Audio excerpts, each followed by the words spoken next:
Welcome back sa True Random Tales. Sa channel na ito ay ibinabahagi at isinasalaysay ko ang mga pangyayaring hango sa pagtuklas, kasaysayan at krimen. Una sa lahat ay gusto kong pasalamatan kayo sa pag-subscribe, panunood, pagkomento at pag-like ng aking mga videos. Ang inyong suporta ay lubos kong pinapahalagahan. Sana'y patuloy niyo akong samahan at panoorin. Maraming salamat sa inyong lahat.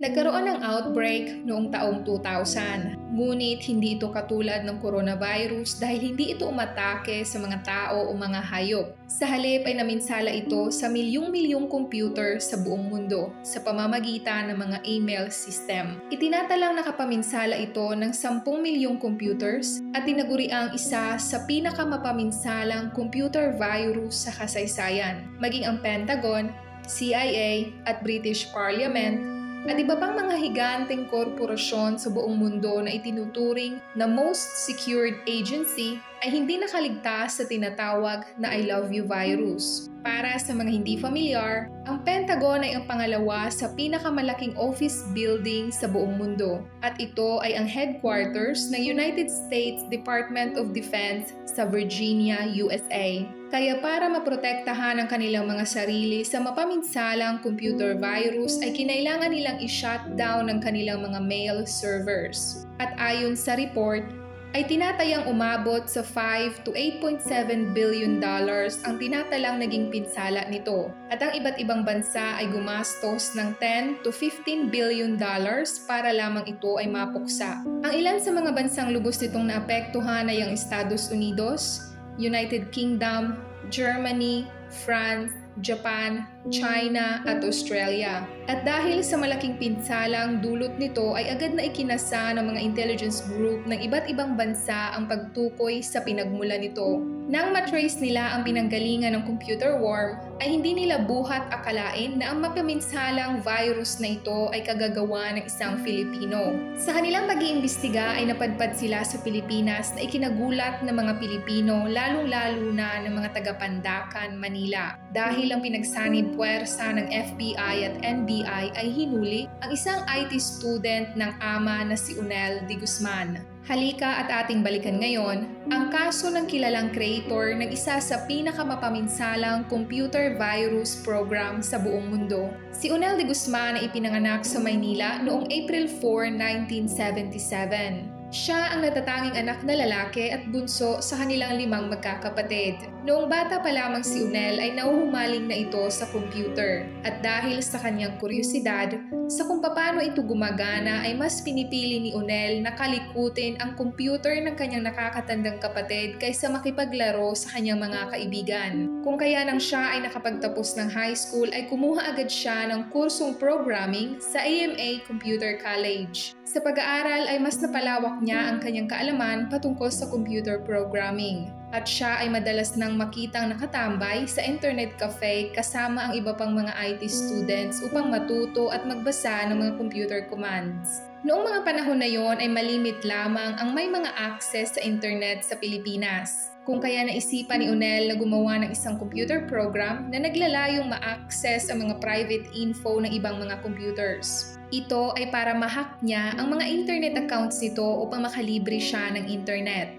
Gumagana ito sa pamamagitan ng pagsisend ng file na naglalaman ng isang remote software. Kapag ang file ay binuksan ay doon na niya makokontrol ang computer na hindi nalalaman ng biktima. Ang paraan na ito ng panghahack ay uso na ngayon, ngunit noon ay hindi ito pangkaraniwan kaya para kay Unel ay mabilis lamang itong gawin. Naging matagumpay siya sa kanyang program at dahil nasa kolehiyo pa si Unel, ito ay ginawa niyang thesis proposal na may titulong Trojan Password Stealer. Ngunit ilang araw bago ang kanyang graduation, ang kanyang thesis ay nireject at hindi ikinatuwa ng paaralan. Dahil para sa kanila, ito ay iligal at paglabag sa batas lalong-lalo na sa pribadong aspeto ng bawat tao. At mariin din nilang sinabi na hindi nila tinotolerate ang ganitong klase ng gawain at mahigpit na ipinagbabawal ito sa kanilang paaralan. Ang dean ng paaralan ay naglagay din ng note sa proposal ni Unel na "We do not produce burglars." Ilang araw pagkatapos nun, si Unel ay nag-drop out.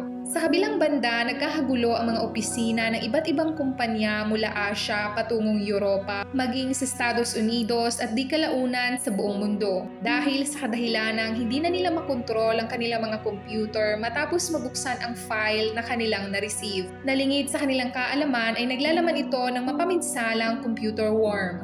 Ayon sa report, ay naka-impeksyon ito ng halos 50 million computer sa loob lamang ng 10 araw. Ang Pentagon ay tinuturing na isa sa pinaka-secured na building sa buong mundo ay nahirapan din. At ilang oras ang ginugol ng kanilang mga IT expert upang ma-retrieve lamang ang kanilang mga files mula sa kanilang mga backup. At upang hindi labis na maapektuhan ay kinailangan nilang i-shutdown ang kanilang mga email servers. At para mas maintindihan natin kung bakit ang lala ng nangyari at paano nga ba ito kumalat, ay dahil noong taong 2000 ay kontrolado ng kumpanyang Windows ang 95% ng computer market. Kung ikaw ay familiar sa Outlook na ginagamit sa email at scheduling, ito ay kasama sa bundle plan ng Microsoft Office na kanila ding binebenta. Ang Microsoft Office naman ay isang program na madalas ginagamit sa trabaho kagaya na lamang ng Word, Excel at PowerPoint. Ang bagong release na Windows 2000 ay hindi rin nakatulong dahil ang bagong version na ito ay tinatago ang file extension by default.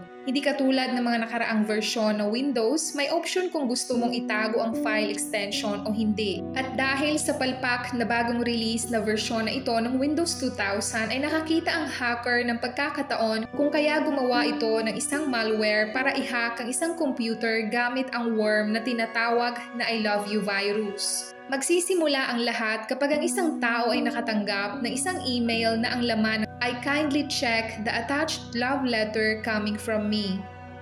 Sa kuryosidad at pag-aakalang meron silang mga secret admirers ay walang pag-aatubiling bubuksan nila ito. Kagaya ng pangkaraniwan ng ginagawa ng mga hackers ngayon, ang virus na ito ay nakalagay sa attachment kung saan pag ito ay iyong dinownload at binuksan ay hindi mo na makokontrol ang computer dahil susundin ito ang command ng source code. Una ay iduduplicate nito ang sarili at pupuntahan ng mismong directory ng computer.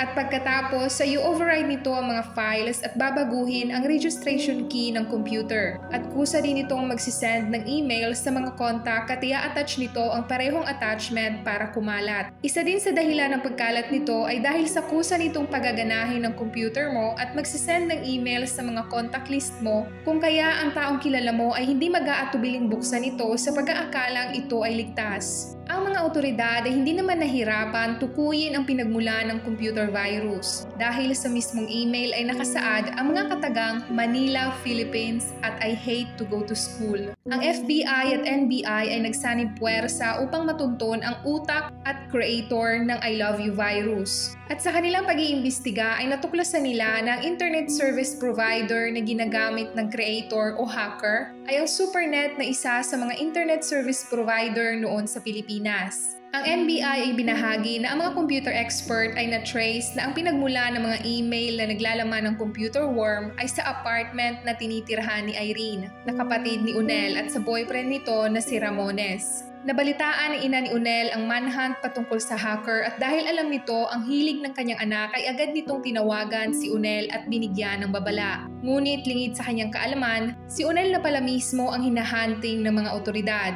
Si Unel, Irene at Ramones ay naaresto noong May 8, 2000 ngunit agad ding pinakawalan si Irene at naiwan sa kustodiya ng mga otoridad si Unel at Ramones. Mariing itinanggi ni Unel na siya ang may pakana ng I Love You virus. Sinabi din niyan ang ginawa niyang program na Trojan Password Stealer ay isang pastime project lamang at ang tanging kakayahan lamang ng virus na ito ay magnakaw ng mga password para makalibre siya ng internet. Hindi niya din umano ito in-release at kung na-release man ito, yun ay maaaring aksidente lamang o kung di kaya ay pinakialaman ito ng ibang tao. Ngunit dahil sa mahinang cybercrime law sa Pilipinas laban sa mga hackers noong panahong iyon, parehong pinalaya sina Ramones at Unel at ang lahat ng kanilang kaso ay na-dismiss dahil ang kinaso sa kanila ay fraud. At para sa judge ay walang sapat na ebidensya na naipakita ang mga investigador para malitis sila sa kasong fraud. At sinabi din ng judge na ang batas sa fraud ay hindi sakop ang computer virus at cybercrimes. Kung nagtataka ka kung bakit hindi sila nalitis at bakit fraud ang kanilang naging kaso ay hindi ka nag-iisa. Ito ay dahil walang batas sa Pilipinas noong panahong iyon patungkol sa mga cybercrimes kung kaya hindi iligal ang paghahack at pagkakalat ng virus. Kung kaya fraud ang kinaso sa kanila dahil ito lamang ang pinakamalapit na batas. Hindi nagtagal matapos ang nangyari sa kaso ni Onel de Guzman patungkol sa I Love You virus ay tinalakay ng mga mambabata sa Kongreso ang RA 8792 or Electronic Commerce Act of 2000 na magpaparusa sa mga masasamang loob or mga hackers. Sa batas na ito ay nakasaad na iligal na ang paghahack at kung ikaw ay mahuling gumagawa nito ay maaari kang magmulta ng 100,000